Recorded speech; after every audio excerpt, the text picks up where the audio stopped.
Aku menentang perjodohan dari ayahku, dan sekarang aku menyesal karena memilih pasanganku lampu kristal di ruang tamu keluarga. Baskoro memantulkan cahaya yang tampak dingin di mata Pak Baskoro. Di depannya, Rio duduk dengan gelisah, mencoba menyesuaikan dasinya yang tampak sedikit miring. Maya duduk di sampingnya, menggenggam erat tangan pria itu, seolah takut ayahnya akan menarik Rio pergi begitu saja. Jadi, apa rencana masa depanmu, Rio? Tanya Pak Baskoro datar. Suaranya berat, menciptakan gema yang membuat ruangan terasa menyesakkan. Saya ingin mendampingi Maya, Pak. Saya mencintainya, dan saya yakin saya bisa membahagiakannya, jawab Rio dengan senyum yang terlalu lebar. Pak Baskoro hanya menatapnya, tidak ada senyum balasan. Baginya, mata Rio tidak menunjukkan ketulusan, melainkan ambisi yang disamarkan dengan sangat tipis. Seminggu kemudian, Pak Baskoro mengundang seorang pria muda bernama Adrian. Ia mengenakan kemeja koko putih yang rapi dengan pembawaan yang tenang. Adrian adalah putra rekan bisnis selama ayahnya, seorang pria yang cerdas dan dikenal luas, memiliki integritas tinggi. Maya, perkenalkan, ini Adrian, ujar ayahnya. Dia sudah menjalankan usaha properti sendiri dengan sangat baik. Maya hanya melirik sekilas, lalu mendengus. Ayah, ini bukan zaman Siti Nurbaya. Aku punya pilihanku sendiri sepanjang makan malam itu. Maya tidak menyentuh makanannya. Sementara Adrian hanya tersenyum tipis, memahami posisi sulit yang sedang terjadi. Usai makan malam bersama Adrian, keributan pun pecah. Maya berdiri di depan pintu ruang kerja ayahnya. Aku tidak peduli dengan siapa yang ayah inginkan. Aku akan menikah dengan Rio, atau aku akan pergi dari rumah ini dan tidak akan pernah kembali. Pak Baskoro memijat pelipisnya. Maya, dengarkan ayah. Bukan harta yang ayah pikirkan, tapi masa depanmu. Kamu pewaris perusahaan ini. Dan orang yang mendampingimu haruslah seseorang yang bisa diandalkan. Bukan sekadar pemanis kata-kata, namun Maya yang dibutakan. Oleh cinta tidak lagi bisa mendengar. Air mata ayahnya tidak mampu menyentuh egonya. Pernikahan itu akhirnya digelar. Pak Baskoro hadir, namun wajahnya tampak pucat. Ia tidak memberikan restu dengan sepenuh hati, melainkan hanya kepasrahan karena takut kehilangan satu-satunya keluarga yang ia miliki. Saat ijab kabul terucap, Maya merasa itulah puncak kebahagiaannya. Ia tidak menyadari bahwa di barisan tamu, Adrian menatapnya dengan tatapan iba. Seolah tahu badai seperti apa yang akan datang setelah hari itu. Kehidupan setelah menikah terasa seperti mimpi indah bagi Maya. Ia mulai sering mengajak Rio ke kantor ayahnya, Pak Baskoro, yang merasa kesehatannya menurun, mulai jarang masuk kantor.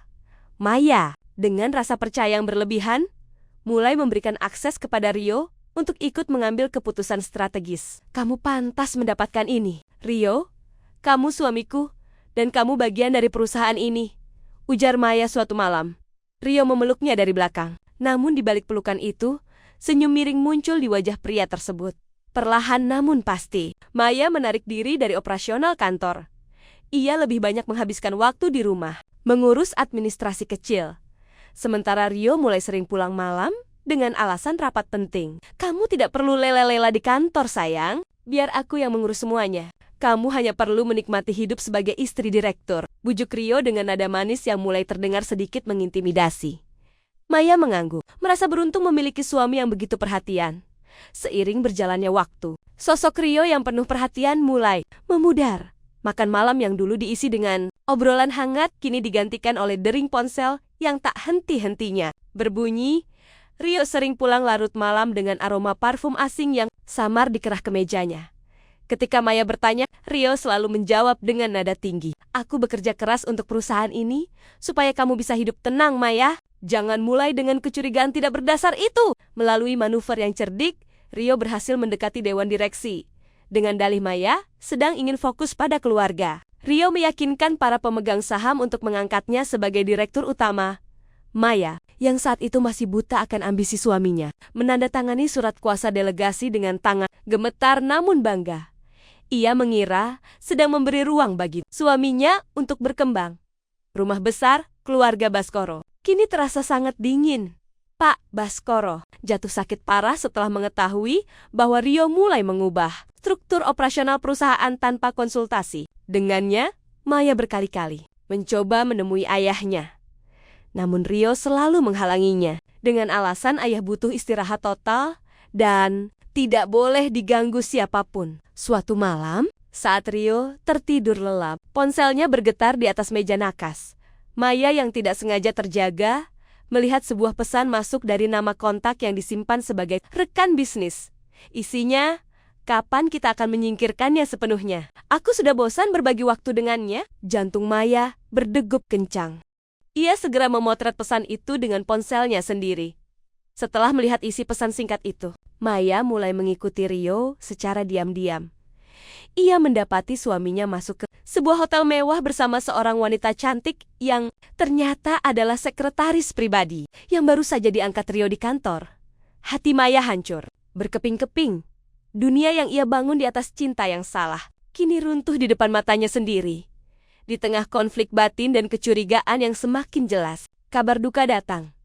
Pak Baskoro meninggal dunia akibat serangan jantung mendadak. Di rumah duka, Maya menangis terseduh-seduh. Namun ia melihat Rio justru tampak sibuk menelepon seseorang, membicarakan tentang aset perusahaan dan warisan. Seolah-olah kematian mertuanya adalah sebuah peluang bisnis.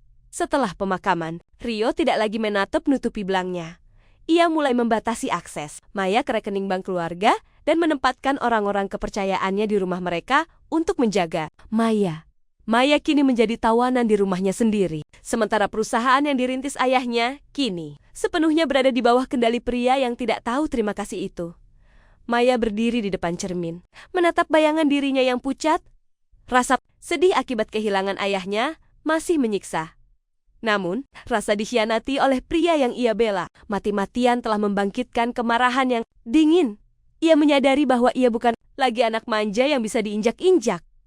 Ia adalah pewaris tunggal Baskoro Corp. Maya berhasil menyelinap keluar rumah dan menemui Adrian di sebuah kafe terpencil. Adrian, yang selama ini tetap memantau kondisi Maya dari jauh, mendengarkan semua cerita Maya dengan tenang. Dulu kamu menolakku karena ego, Maya.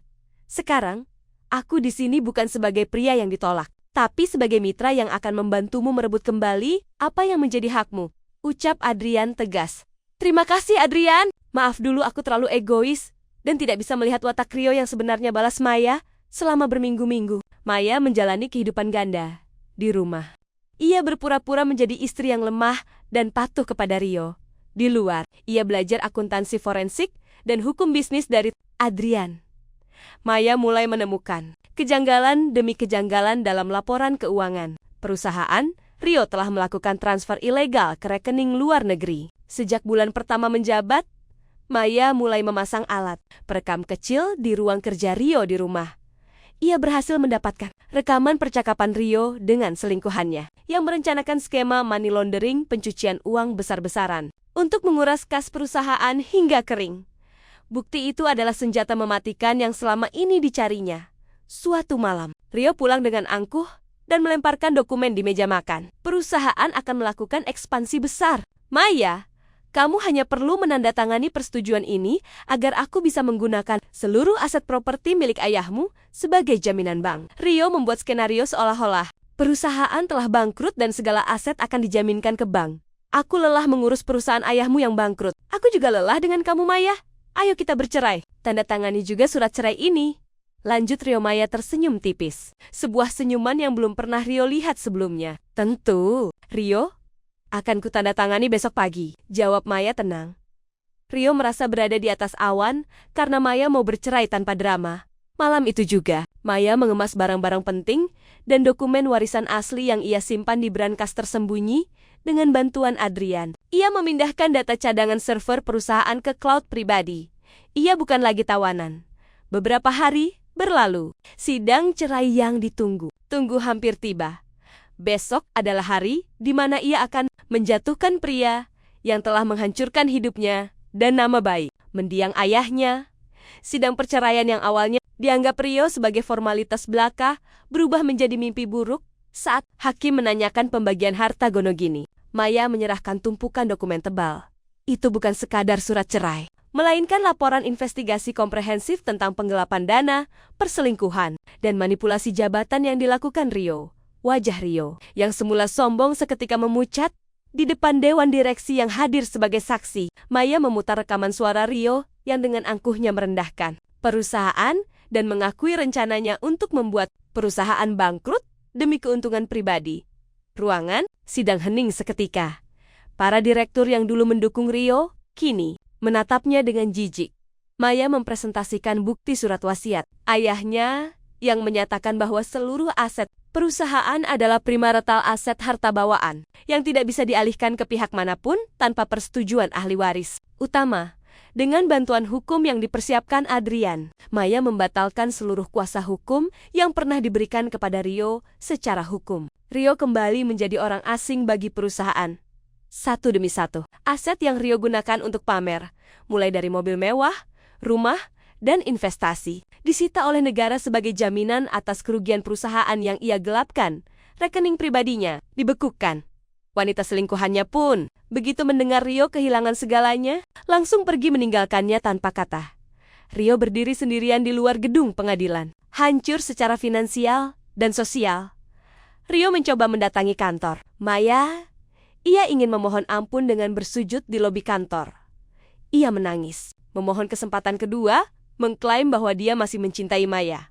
Maya menatapnya dari balik pintu kaca kantor. Namun kali ini tidak ada keraguan di hatinya. Dulu aku memberi cintaku, namun kamu mengkhianatinya. Sekarang, biarkan hukum yang membalas segala ketamakanmu, ujar Maya dingin, sebelum ia memerintahkan petugas keamanan untuk menyeret Rio keluar. Setahun kemudian, Maya duduk di kursi direktur. Bukan sebagai wanita yang lemah, melainkan sebagai pemimpin yang tangguh. Perusahaan ayahnya kini lebih stabil dan berkembang pesat di mejanya. Terdapat foto ayahnya yang tersenyum.